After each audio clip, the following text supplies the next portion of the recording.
Bonjour à tous. Je pratique des sports différents.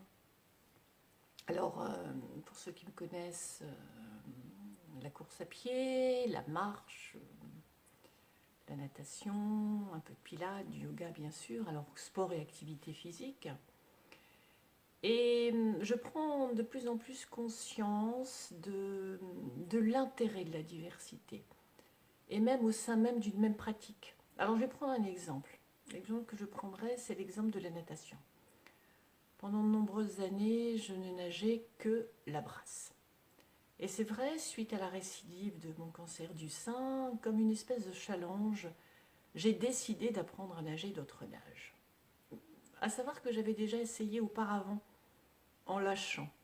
Mais là, cette fois-ci, voilà, j'ai appris à nager le crawl, le dos également. Et je me suis rendu compte à quel point cette diversité de pratiques venait nourrir ma pratique initiale. Donc venait en quelque sorte renforcer, me donne plus d'aisance dans ma pratique initiale. Alors là, je parle d'une pratique sportive, au sein d'une même pratique sportive. On peut aussi l'imaginer et l'entendre avec d'autres pratiques. Par exemple,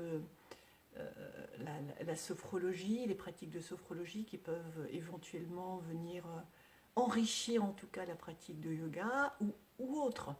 Alors je ne sais pas si vous avez des expériences dans ce domaine, mais c'est vraiment quelque chose qui m'inspire de plus en plus. Diversité qui vient ouvrir de nouveaux champs, diversité qui nous sort de l'enfermement d'une pratique aussi quelquefois. Alors je serais ravie de savoir comment vous diversifiez vos pratiques physiques, vos pratiques sportives. Voilà, c'était un sujet des 2 minutes de yoga d'Udam. Je vous embrasse. À bientôt. Peut-être.